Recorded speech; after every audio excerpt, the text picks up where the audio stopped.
यहाँहरु सबैलाई स्वागत छ। मेरो सानो गन्थन सुनिदिनुहुन्छ भन्ने मलाई विश्वास छ। मेरो गन्थन यसरी सुरु हुन्छ। म कार्यकर्ता हुँ, मलाई सीधा सीधा देख्ने छुट छैन। म कार्यकर्ता हुँ, मलाई सीधा सीधा देख्ने छुट छैन। म कार्यकर्ता हुँ, मलाई निष्पक्ष सोच्ने छुट छैन। म कार्यकर्ता हुँ, मलाई सत्य बोल्ने छुट छैन। म कार्यकर्ता हुँ, मलाई देश बोक्ने छुट छैन। म कार्यकर्ता हुँ, मलाई जनताका लागि जुट्ने उठ्ने छुट छैन। म कार्यकर्ता हुँ, मलाई जनताका लागि जुट्ने उठ्ने छुट छैन। म कार्यकर्ता हुँ, मलाई पाप धर्म छुट्याउने छुट छैन। म कार्यकर्ता हुँ, मलाई न्याय निसाब गर्ने छुट छैन। म कार्यकर्ता हुँ, मलाई न्याय निसाब गर्ने छुट छैन।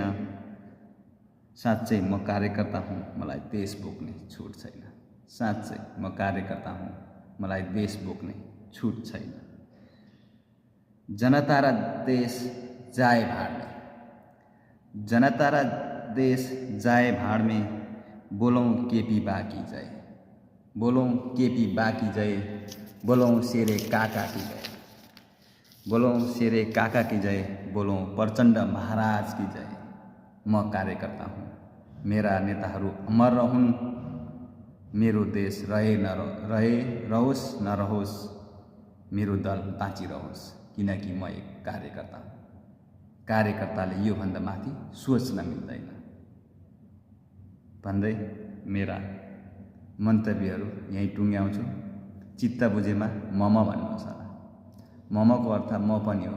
मम भनेको त्यो खाने डल्लावाला मम होइन। त्यो बुझ्नलाई त अब हाम्रा भाषा संस्कृतिहरूलाई हामीले बचाएर राख्न सक्नुपर्थ्यो। जुन तपाईका कमरेडहरूले उहिले जलाइदिनु भयो, मासिदिनु भयो, नासिदिनु भयो। त्यही पनि ती कमरेडहरूको जय होस्।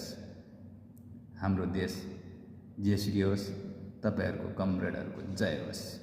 जय नेपाल।